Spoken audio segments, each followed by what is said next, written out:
레트로 뉴스와 음식 이야기를 전하는 뉴스보다 맛집입니다.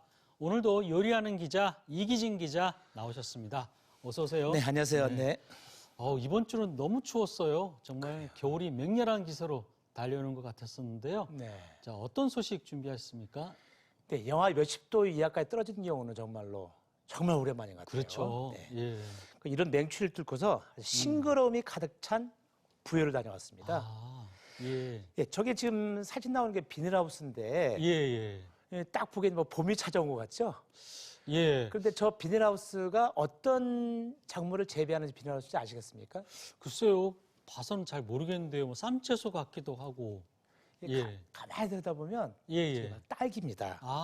네. 딸기네요. 그 우리 지역의 예. 딸기 주산지 하면 보통 이제 논산을 떠오르죠. 그렇죠. 논산 딸기. 예, 그런데 오늘은 부여 딸기를 이야기하기 위해서 넥타이도 이렇게 빨갛게 왔습니다. 그래서 빨간 맛 넥타이를 네. 매셨구나. 네네. 예. 근데 부여하면은 흔히 이제 방울토마토가 굉장히 유명한 걸로 알고 있는데 네, 그렇죠. 저렇게 딸기도 부여해서 나오네요. 예, 아시다시피 부여군의 특산물 브랜드가 이제 예. 부여 굿드레지 않습니까? 그렇죠. 굿드레. 네. 예, 굿드레 식품에 작년부터 예. 딸기가 포함되기 시작했어요. 그 최근에 이제 부여 지역에서 딸기 생산량도 상당히 많이 늘어나고 있는데 예. 지금 그래프를 보시면 2010년도에 부여에서 딸기 되는 생산량이 도내에서 11% 차지했는데 예. 10년 만에 22%로 두 배나 뛰었죠. 그러네요. 네. 예. 그 논산에 이어서 이제 충남 도내에서 두 번째로 부여에서 딸기를 많이 생산하고 있습니다. 논산에 이어서 부여도 이제 딸기 주산지로 떠오르고 있는 거잖아요. 네, 그렇습니다. 예, 부여에서 딸기 생산량은 전국 점유율은 3%에 불과하지만 예. 2021년도부터는 수출도 시작했고요. 네네. 그리고 뭐 난방비 등 각종 재배 시설과 기술이 보급되면서 딸기의 신선도와 품질 향상도 상당히 좋아진 상태입니다. 네네. 그래서 오늘 뉴스보다 맛집에서는 맛있는 부여 딸기 생산량이 왜 이렇게 늘어났는지 그리고 부여의 맛있는 제철 딸기 이용한 특별한 요리도 맛보고 왔습니다. 함께 가보시죠.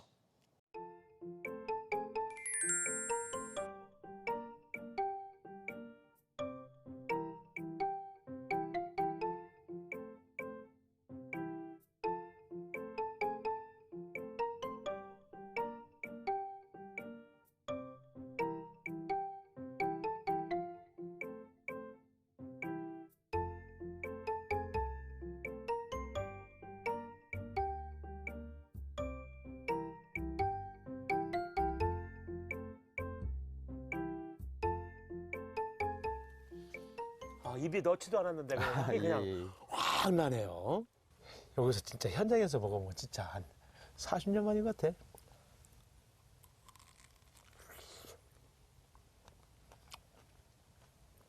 맛이 부여에서 재배하는 금실 딸기는 올 6월 그러니까 초여름까지 출하가 되는데요. 첫 번째 수확을 1화방이라고 하는데 최고 7화방까지 수확할 수 있다고 합니다. 지금 수확하는 1화방, 2화방 때의 딸기 당도가 가장 높고 맛있다고 하네요. 딸기 하면 충남에서 논산이었는데 요즘 부여가 뜬다면서요, 딸기로? 요즘 저희 지역에는 이제 이세농하고 후계농들이 젊은 친구들이 많이 지금 농업에 종사를 하고 있거든요. 그래서 이제 기술력이나 뭐 이런 것들이 흡수가 빠릅니다. 그걸 현장에 적용을 하다 보니까 이제 과 품질이나 생산성이 좀 높아지고 있는 것 같습니다. 30대가 주로 많습니다. 30대요? 예.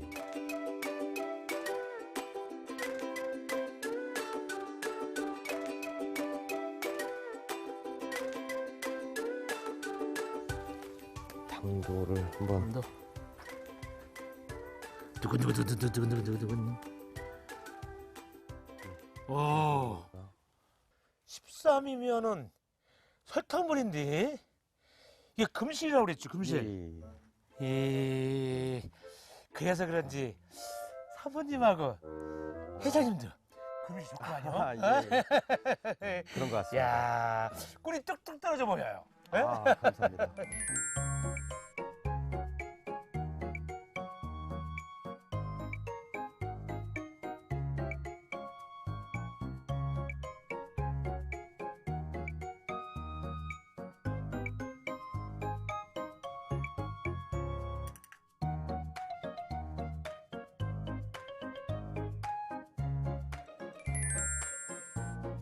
자, 부여 신미로 꼽히는 싱싱한 제철 딸기 실컷 구경하고 금강 나루터가 있던 오늘의 맛집으로 향합니다.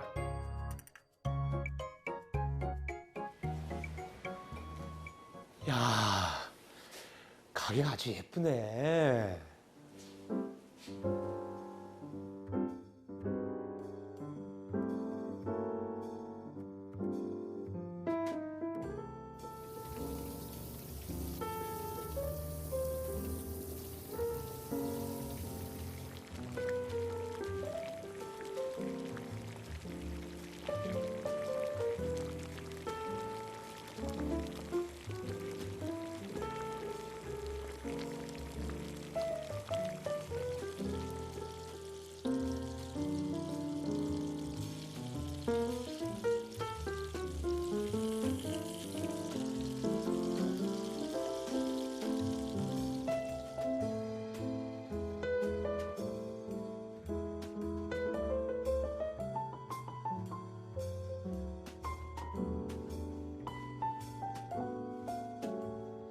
야, 부여에 여러 번 촬영했거든요. 그런데 이 딸기를 활용한 스테이크를 먹을 줄은 꿈에도 몰랐네요. 호사를 누리네, 호사를 누려.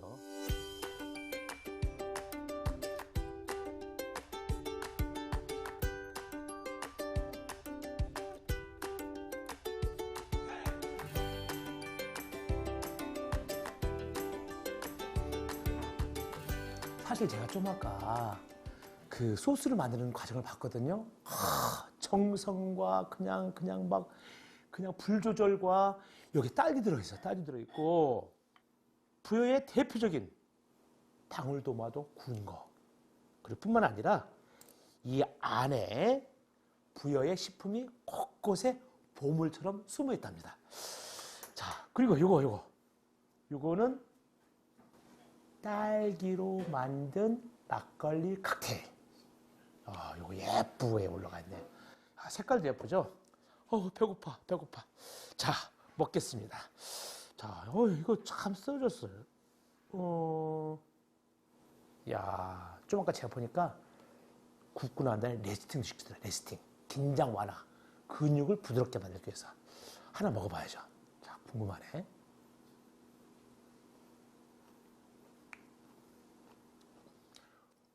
육즙이 꽉 뭉쳐지고 있어. 응? 육즙은. 근데 겉에는 진짜 뭐 허브도 쓴 것 같고 소금, 후추, 그 다음에 맛있는데요. 사장님 요리하는 솜씨가 대단해. 요리도 전공 안 했다는데. 부여 양송이. 가볍지 마. 소스가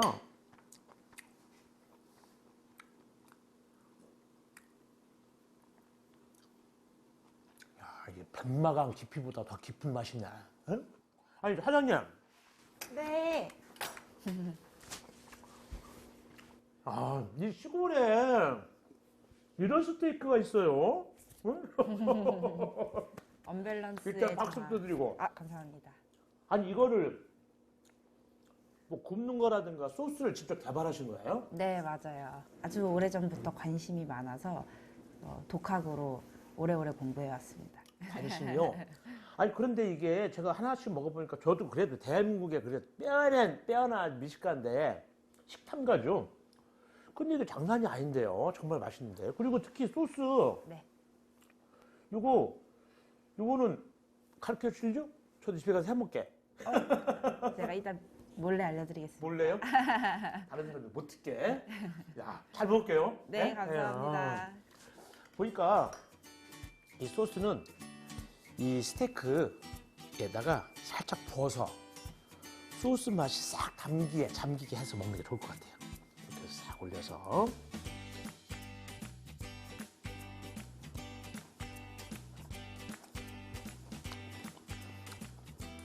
채끝은 사이사이에 힘줄이 있는데 힘줄도 없고 조절 참 잘하셨네요. 응?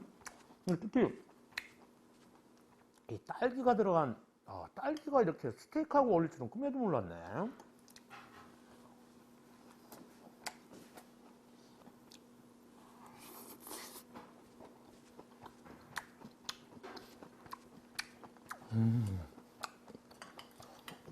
웬 호사야? 그리고 부여 딸기 막걸리, 크림 막걸리, 칵테일처럼 만들었어. 아, 예쁘지. 모양도 예쁘잖아.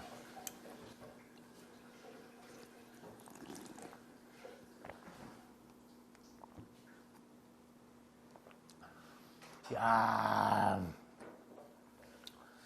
딸기 향림을 꽉 코하고 입으로 들으면서 시원한 맛. 근데 탄산음료가 좀 들어갔고 막걸리 들어갔거든요. 야, 이거 부담이 없네. 이건 야, 이렇게 변신할 수 있어? 야, 부여 딸기 참 너 영특하다, 영특해. 응? 야, 진짜 딸기가 진짜 수도 없이 많은 음식으로 변하는구나.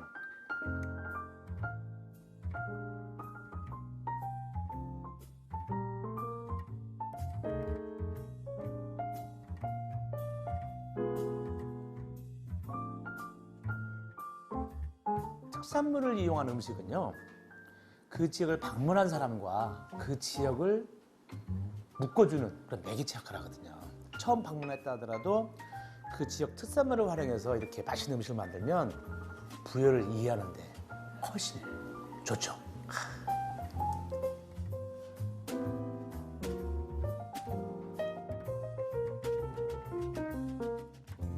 겨울을 상큼하게 물들이는 부여 제철 딸기와 정성과 노력으로 탄생한 맛집까지 풍요로운 인심의 고장, 그곳은 겨울이 아름다운 부여입니다.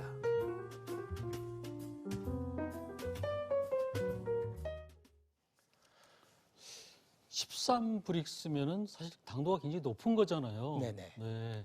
근데 제철 딸기를 이용한 스테이크, 또 톡 쏘는 맛의 그 막걸리, 정말 맛이 궁금해지는데요. 네, 원래 육류는 이제 토마토를 많이 이용하지 않습니까? 예. 그 딸기를 또 이용하니까 상당히 달콤하고 매력적이더라고요.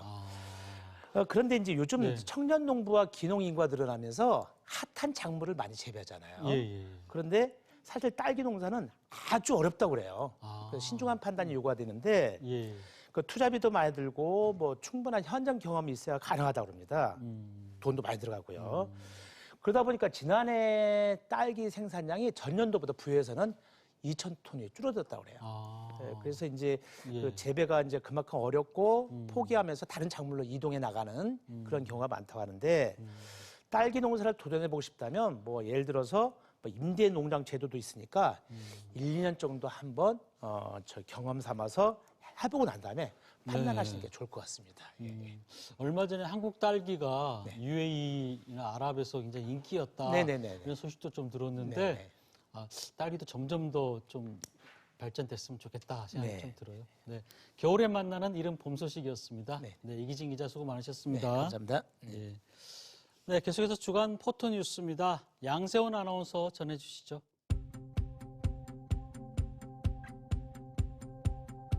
사진을 통해 한 주간의 뉴스를 알아보고 누리꾼들의 다양한 반응을 살펴보는 주간 포토뉴스입니다. 오늘도 3가지 소식 준비했는데요. 첫 번째 사진 보겠습니다. 이번 한 주 유난히 추우셨죠. 설 연휴가 끝나며 찾아온 최강 한파로 전국이 꽁꽁 얼어붙고 곳곳에서 동파 사고들도 많이 발생했습니다. 해안 지역에는 폭설까지 겹쳐 어선들과 여객선들의 발이 묶이고 강한 바람에 항공기 운항도 차질을 빚으며 귀성객과 여행객들도 어려움이 많았는데요. 한파가 심하지만 그럼에도 일상으로 돌아가야 하는 누리꾼들은 어떤 반응을 보였을까요? 명절 내내 쉬었으니 출근 맛 좀 봐라 하는 느낌. 이런 날씨엔 회사도 쉬어야 되는 거 아닌가요? 비행기표 구하러 새벽부터 공항에 줄 섰어요. 대자연 앞에 또 한 번 무릎 꿇습니다. 라는 댓글들 살펴봤습니다. 최근 날씨가 변화무쌍한 만큼 이번 한파가 지나가도 긴장의 끈 놓지 말아야겠습니다. 오늘의 두 번째 소식 볼까요?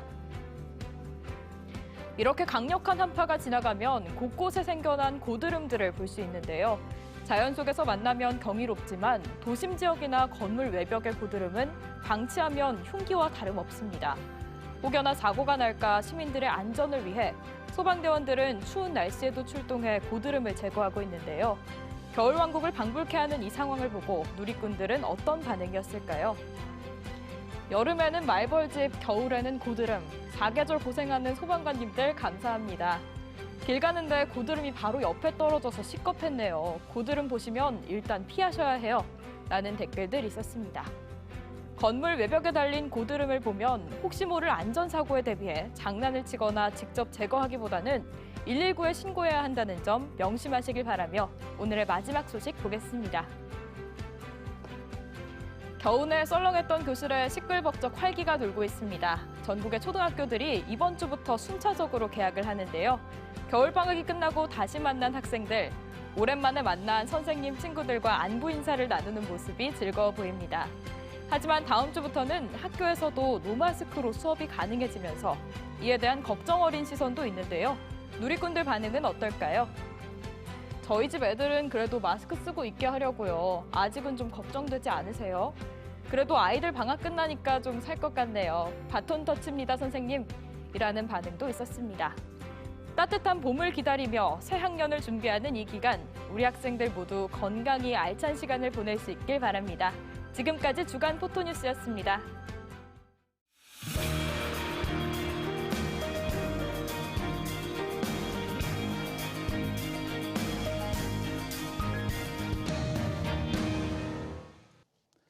하루가 다르게 올라가는 물가 탓에 서민들은 허리띠를 졸라매며 버티고 있습니다. 그러나 여야 모두 집안 싸움에만 집중하며 민생 경제는 실종된 상태인데요. 돌아본 설 민심과 여야의 당권 경쟁에 대해서 토론하는 시간 마련했습니다. 오늘 토론 함께해 주실 두 분 소개해 드립니다. 국민의힘 대전시당 이은권 위원장 나오셨습니다. 예, 어서 오세요. 안녕하셨습니까? 네. 더불어민주당 충남도당 복귀양 위원장 나오셨습니다. 어서 오세요. 새해 복 많이 받으십시오. 지난주 설을 보내면서 여야 모두 설 민심에 대해서 많은 얘기를 하고 있습니다. 그중 몇 가지 얘기부터 시작하려고 합니다. 여당에서는 화물연대 파업과 민주노총 일부 인사가 연루된 간첩단 수사 등을 얘기하면서 나라의 기강을 바로 세워야 한다, 이런 얘기가 많았다고 설 민심을 전했는데요. 윤 대통령이 얘기한 노동개혁, 앞으로도 계속 힘을 받을 수 있을지 먼저 이은권 위원장께 먼저 여쭤보겠습니다. 예, 우선 새해 복 많이 받으시고요. 우리 윤 대통령께서 근간에 노동개혁이든지 또 연금개혁, 교육개혁을 추진한 과제를 말씀하셨듯이 아마 3대 개혁은 우리 국민과 또 나라의 미래에 아주 결정적인 미래를 지을 수 있는 아주 중요하고 시급한 과제라고 생각을 합니다. 그중에서 지금 말씀하신 노동개혁에 대해서 지적을 하고 말씀을 해주셨는데요. 이 노동개혁이야말로 시급성으로 따지면 지금 가장 시급한 개혁 과제 중에 하나가 아닌가, 저는 그렇게 생각을 합니다. 그래서 예를 들면 첫째로 현재 보면 우리 경직된 노동시장이라든지 기업인에 대한 과도한 처벌로 인한 위축 또는 사법 리스크 또는 강성노조에 의한 잦은 파업 등으로 해서 많은 국민들과 또 전문가들께서도 한국 노동시장에 대한 문제의식에 상당히 공감하고 있다, 저는 그렇게 생각을 하고 있습니다. 또 노동시장의 경쟁력의 중요성의 지표로 꼽히는 고용률이라든지 또는 노동 유연성, 노동 생산성, 이런 것들이 모두 선진국들에 비해서 한참 뒤처진 상태다. 또 가장 중요하게 생각하고 있는 부분이 또 뭐냐면 우리나라 노동관계법이 자체가 1970년, 80년대 이때에 가혹했던 공장의 노동 환경을 개선하기 위해서 만들어진 법인데 이 법이 지금까지도 계속되면서 이제 한계에 도달했다. 또 현행법은 사실 1987년도에 개정한 노동법을 근간으로 두고 있는데 당시에 약자였던 노동자들을 보호하기 위해서 노조에 힘을 실어주는 이런 보호장치 등을 도입했는데 이 노동자들의 처우는 근 30년이라는 시점에서 상당 부분 개선됐다. 그런 반면에 귀족 노조가 또 이제 탄생이 되고 또 노와 사의 힘의 균형이 바란스가 잃어가지고 오히려 옛날에는 사측이 강했는데 지금은 노 쪽에 강하지 않느냐. 그래서 이런 부분들을 균형을 맞춰주기 위해서는 노동개혁이 절대적으로 지금 네. 필요한 시점이고 시급하게 개혁을 해야 된다. 저는 네, 그렇게 생각을 알겠습니다. 합니다만서도 이 부분이 이제 지금 여야 간에 또 협상이 잘 이루어져야 되는데 지금 야대 이제 국회 의석수가 있다 보니까 이런 협조 문제도 절실한 상황이 돼 있고 네, 또 알겠습니다. 이 노동단체와도 또 이런 상생 협력을 통해서 소통을 해서 해결해야 되는데 이런 부분이 조금 어려운 문제가 있지만 현재 정부나 또 국민들의 말씀을 드리면 아마 이런 부분에 힘을 받지 않을까 저는 네. 그렇게 생각을 하고 있습니다. 예. 어떻게 생각하세요? 노동개혁 방향이라든지 잘 이렇게 진행될 것 같습니까? 어떻습니까? 뭐 주신 말씀 가운데서 뭐 상당 부분은 또 일리가 있으신 말씀이신데 일부분에 대해서는 다소 좀 아쉬운 측면이 좀 있습니다. 우리나라의 노동 기준이 국제사회와 비교해서 굉장히 높다. 노동자 중심이다라는 말씀하셨는데 우리가 ILO 기준에도 못 미치는 기준들이 굉장히 많고 그리고 얼마 전에 그 불과 한 2년 전쯤인가에 ILO에 이제 겨우 그 몇 가지 기준에 부합하는 이런 이제 가입 결정을 내렸던 거거든요. 그러니까 아직까지는 우리가 국제사회의 기준으로 비춰볼 때 노동자들의 사회적 위상, 권리 이런 부분들이 높지는 않다. 다만 일부 한두 노조의 일종의 특권, 뭐 고용 세습이라든지 이런 것들을 콕 집어서 이렇기 때문에 노동자의 권리가 지나치게 높고 사용자들이 사업하기 어렵다라고 주장하시는데요. 그거는 한두 가지 문제만 지나치게 부각시킨 것이다라는 말씀 드리고 싶고 우리 사회가 노사는 이 새 양 날개처럼 둘 다 존재해야 됩니다. 건강하게. 그래서 어느 한 대상을 나쁜 존재로 이렇게 탄압하고 하는 것보다 건강한 존재로 서로 잘 존재를 인정하면서 문제를 해결해야 되는데 대화하려고 하는 자세가 과연 여당에 있는가라는 의심을 할 수밖에 없는 대표적인 사례가요. 경사노위라는 곳이 바로 이 대화를 주도하고 만들어주는 어떤 그 매개체 역할을 하는데 거기에 사실 보수 중에 보수다라고 불리워지는 김문수 씨가 그 위원장을 하고 있지 않습니까? 여기에 대해서는 여당 내에서도 많은 걱정을 하고 있어요. 그리고 그런 사고가 우리 사회의 문제가 노동개혁이 노조의 부정 이런 것들이 아니고 말씀하신 것처럼 두 가지 아니겠습니까? 근로시간의 어떤 탄력성을 어떻게 더 줄 것이냐 그리고 노동 고용의 경지성을 약간 어떻게 풀어주면서 노동자들의 어떤 고용 불안을 야기시키지 않으면서 동시에 사용자들의 어떤 해고의 권한을 확대할 것이냐 상충되는 이 숙제들을 푸는 것 이것은 대한민국의 숙제뿐만 아니라 국제사회 노동 어떤 그 노동의 공통의 문제이기도 해요. 네. 그것에 대해서는 머리를 맞대고 노사 그리고 우리 국민들이 함께 고민해야 되는 과제다라는 부분에 대해서는 뭐 이의를 제기하지 않습니다. 다만 이것이 대화를 통해서 그리고 어떤 그 동의와 설득 과정을 통해서 진행되는 것이 바람직하다라는 말씀 드리고요. 예. 이번 서울 민심을 통해서 확인된 것은 그겁니다. 살기 어렵다. 코로나가 끝나는데도 민생은 더 어려워진다. 물가는 올라가고 또 지금 우리 난방비 얼마나 어렵습니까? 이게 정치를 좀 잘 좀 해달라라는 이런 질책을 많이 들었습니다. 그래서 지금 여야가 서로 내탓 공방하고 있고 정치적으로 나는 잘못 없으나 상대방만 잘못 있습니다. 뭐 이렇게 말하고 있는데 저는 다 우리 국민들에게 야단 맞을 짓이라고 생각합니다. 국민들의 민생 중심으로 민생 어려운 것을 푸는 것 중심으로 정치가 그 눈을 맞춰야 된다라는 말씀 드리고 반성한다는 말씀 많이 드렸었습니다. 네. 이제 야당에서는 그 윤석열 대통령의 UAE 방문 때 얘기했던 이러한 발언이 이게 국정과 외교를 불안하게 하고 또 좀 전에 얘기하신 대로 뭐 뛰는 물가 대신에 야당만 잡고 있다 이렇게 얘기를 많이 하시더라고요. 어떻게 생각하십니까? 저희가 뭐 야당만 잡는다라고 말씀드리지 않아도 지금 검찰의 수사가 공정한가라는 것에 대한 의문을 국민들도 품고 계실 것이라고 생각합니다. 승자와 패자 모두에게 공정할 때 저는 우리 국민들이 동의할 거라고 생각해요. 노무현 대통령 시절에 대선 자금 의혹을 수사하는 과정에서 여야 모두가 다 처벌을 받았지 않습니까? 저는 그러기 때문에 우리 국민들이 정치가 개혁되겠네? 라고 저는 동의했을 것이라고 보고 그러기 때문에 그 이후로 대선이라든지 총선에서 돈 선거라는 것이 사실상 없어졌지 않습니까?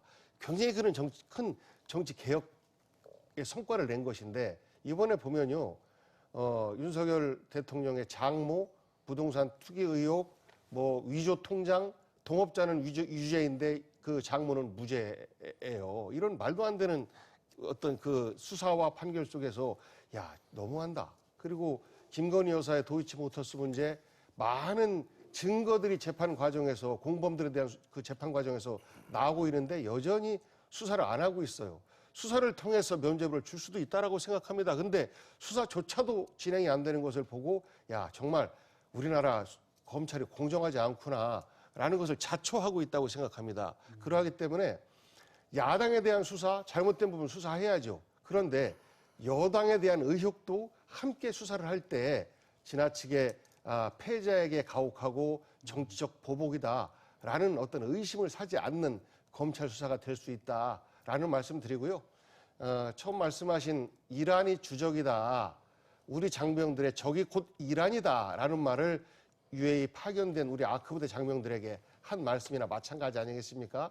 이것에 대해서 이란이 발끈하고 해명을 요구하고 있고 라고 하는데 우리는 우리 병사들의 사기를 돋구기 위해서 그런 것이다 라고 말을 하고 있습니다만 궁색한 겁니다. 속생각이 들켜버린 것이고 국제사회의 이슈가 돼버린 거죠. 그렇기 때문에 이란에서는 그 70조 정도 그 현재 동결되어 있는 자금 내놔라 라고까지 공격하고 있는데 저는 우리 장병들에게 용기를 북돋아주는 거 좋습니다. 그런데 준비된 말씀만 좀 하십시오. 그럴 때 외교에 실수가 생기지 않고 외교에 실수가 생기는 것은 곧 우리는 대가를 치러야 된다. 이란의 어떤 식의 대가를 국민 모르게 치룰지는 모르겠습니다만 저는 그런 준비되지 않은 말씀 속에서 우리의 외교의 불안이 늘어나고 있고 외교의 불안이라고 하는 것은 곧 안보 불안 아니겠습니까? 좀 더 준비되고 준비된 그런 대통령의 모습과 말씀을 우리 국민들은 기다리고 있다라는 말씀 드립니다. 네.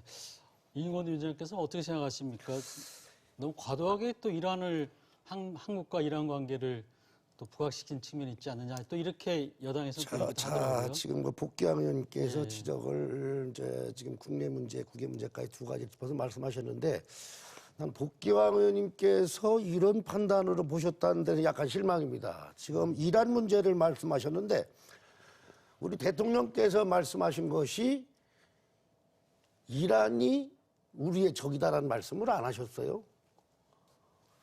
우리 군인이 아크부대에 파병돼서 아랍에미리트에 파견돼서 아크부대에 격려의 말씀을 하신 거예요. 그러면 우리가 아크부대에 파견된 이유가 뭐냐? 이 아랍에미리트의 적은 이란이기 때문에 라는 말씀을 하신 거지 우리 대한민국의 적이 이란이라고 말씀 안 하셨어요. 우리의 적은 북한이라고 말씀하셨어요. 이런 부분들이 애교 참사라고 저는 생각을 합니다. 왜 이외에 가셔가지고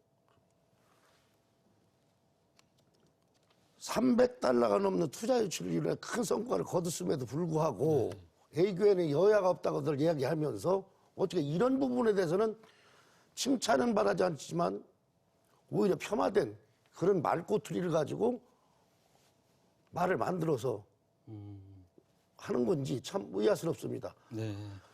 아니 언론에서도 잭팟이라고 할 정도로 300달러 유치를 했지 않습니까? 이 큰 성과를 거뒀는데 우리 윤석열 대통령이 정말 아랍의 방문은 역사상 초유로 정상 최초의 국빈 대우를 받으면서 환영을 받은 그런 나라에 가서 행사를 하고 왔는데 이렇게 폄하하는 거는 이건 나라에 도움이 안 된다. 두 번째 말씀하신 거 검찰의 공정성 말씀하셨는데 지금 야당만 탄압하고 있다 이렇게 얘기를 하는데 이 모든 일들이 과거 문재인 정권, 민주당 정권에서 일어났던 일들입니다. 그거를 잘못된 것을 수사를 하지 말라는 겁니까?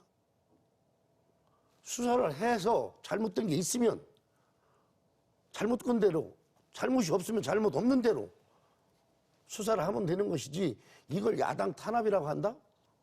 저는 그 동의할 수가 없습니다. 네. 답변 한번 들어보고 다음 주에 넘어가겠습니다.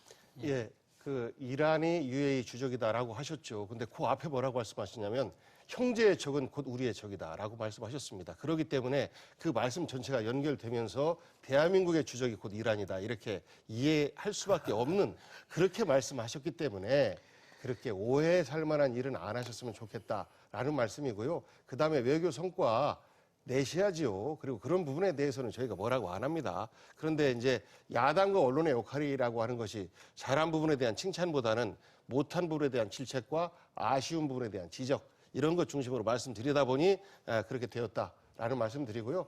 검찰의 수사 이 부분은 불공정하다라는 부분에 대한 국민적 판단이 매우 높습니다. 60% 이상이 공정하지 못하다라고 지적을 하고 있는 것에 대해서 좀 새겨들을 필요가 있다라는 말씀 재차드립니다. 네, 알겠습니다.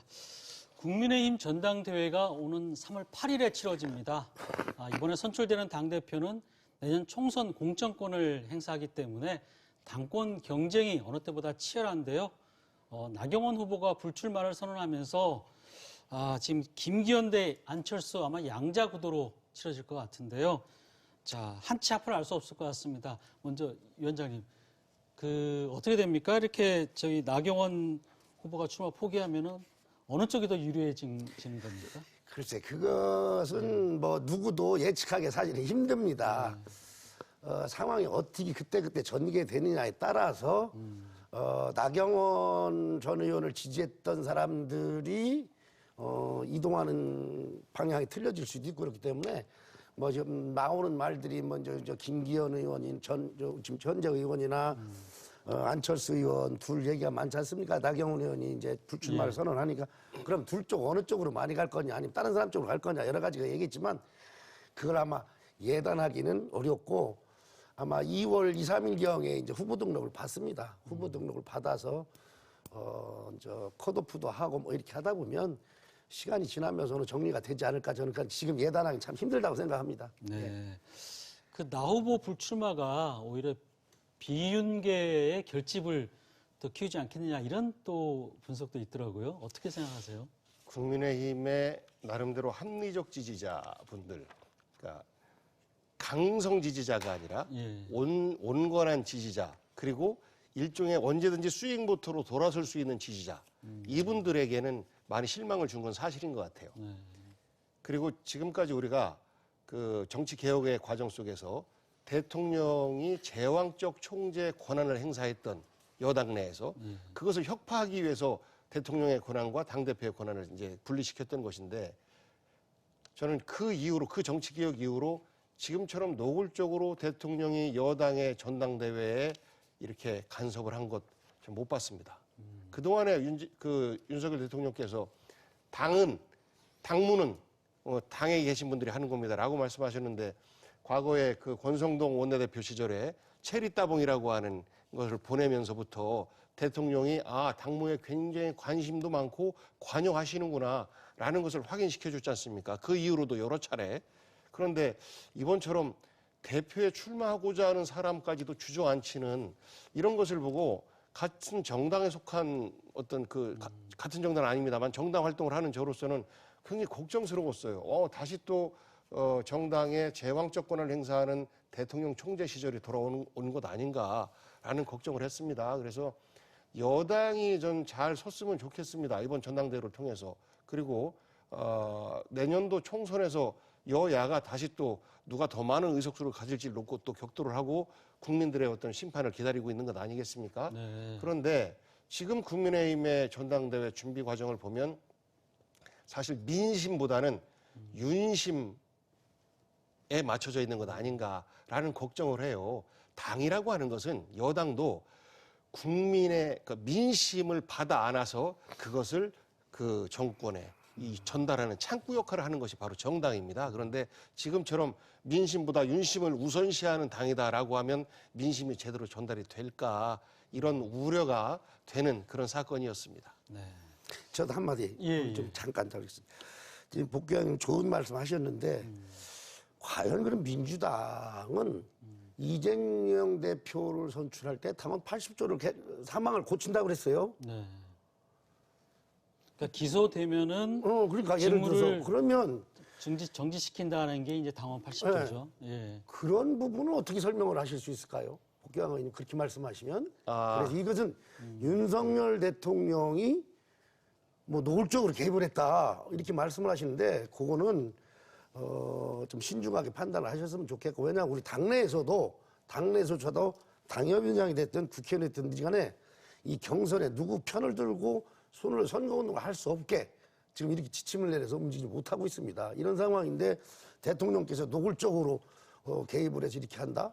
뭐 옛날 뭐 총재 시절로 돌아가는 거 아니? 요건 좀 지나친 표현이 아니신가 저는 그렇게 생각하고 좀 그런 부분에 대해서는 오히려 민주당에서 그런 부분을 좀 잘해서 했으면 좋겠다 그런 말씀을 드립니다. 예, 민주당 뭐 당원 80조 문제는 그 전에도 수차례 언급이 됐었기 때문에 제가 뭐 말씀을 생략하고요. 결선 투표 제도를 국민의힘에서 도입을 했지 않습니까?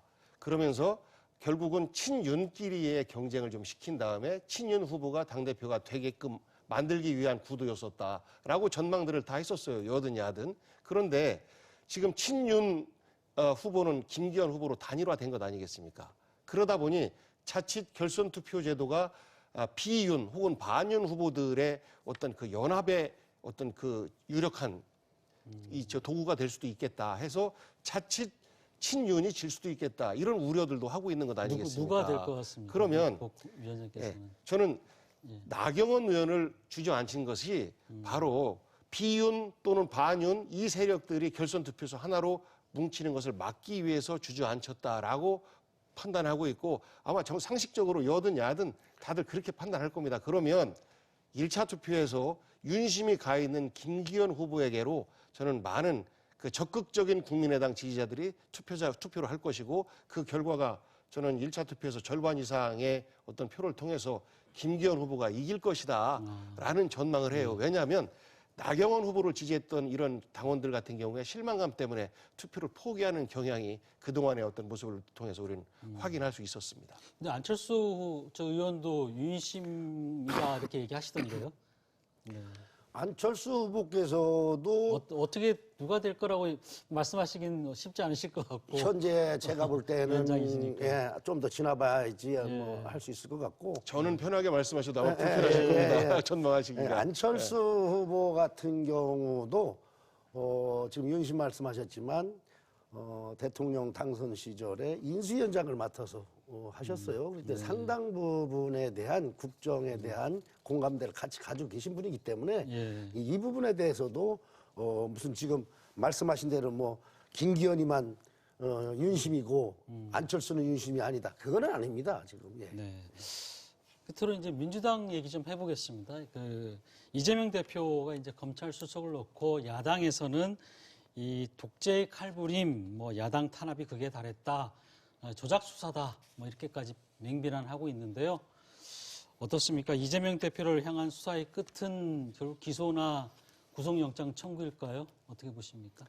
뭐 기소하는 거는 이미 정해져 있다라고 지난번 이재명 대표 1차 출두할 때 이 말씀을 드렸었고 저는 모든 건건이 다 기소를 하고 싶은데 예를 들어서 성남 FC 같은 경우에 공소장에 넣지도 못했어요. 그러니까 그만큼 부실하다, 정치적 공격이 많다. 그럼에도 불구하고 기소를 한다. 재판 길게 끈다. 재판 길게 끌어서 그 야당과 야당의 대표인 이재명이라고 하는 정치인의 생채기를 계속해서 낸다라는 정치 보복적 의미가 많이 깔려져 있다라고 생각하고 좀 있습니다. 전에도 얘기하셨는데 기소되면은 당무를 정지한다는 게 이제 당원 80조인데 이게 적용이 어떻게 됩니까? 또 논란이 있더라고요. 사무총장의 판단에 따라서 안 할 수 있도록 그동안에도 장치가 돼 있었어요. 그러니까 이 부분은 오해가 있거나 정치적인 의미가 들어가 있거나라고 했을 때는 사무총장의 판단에 따라서 안 할 수 있도록 했었는데 이것을 공식적으로 사무총장의 판단이 아닌 당무위원회를 통해서 당무위원회는 어떻게 구성되어 있냐면요. 각 시도당 위원장과 최고위원 그리고 국회에서 상임위원장을 맡은 분들 이분들로 구성되어 있습니다. 그래서 이제 저도 당무위원 중에 한 사람인데 이내의 판단에 따라서 그 당무를 정직시킬지 아니면 말지 이런 것을 할 수 있다라고 개정을 한 겁니다. 어떻게 생각하십니까? 당무 지금 말씀하신 거 맞아요. 맞는데 당무위원회 위원장이 누굽니까? 당 대표입니다. 그러면 당 대표가 당사자가 돼 있는데 정지시킬 수 있을까요? 그런 부분들을 의심하는 거죠. 예. 그 부분도 이제 예. 회의의 상식으로 말씀드리면요. 본인의 이해 당사자가 됐을 때는 그 회의에 회피되게끔 돼 있습니다. 그래서 네. 다른 사람이 원내대표가 그 회의를 주재를 하게 되고 본인은 빠지게 되겠죠. 알겠습니다. 네, 두 분 말씀은 오늘 여기까지 듣도록 하겠습니다. 네, 국민의힘 대전시당 이은권 위원장, 더불어민주당 충남도당 복귀양 위원장이었습니다. 네, 감사합니다. 고맙습니다. 네, 감사합니다. 네, 선당 후사 정치권에서는 자주 쓰이는 말입니다. 개인의 안위보다 당을 위해 희생한다는 뜻인데요. 지금의 정치권은 국민보다도 당이 먼저라는 인식이 지배적인 것 같습니다. 과연 누구를 위해 존재하는 당인지 질문을 남기면서 오늘 뉴스 크리에이터 시선은 여기서 마치겠습니다. 함께해 주신 여러분 고맙습니다.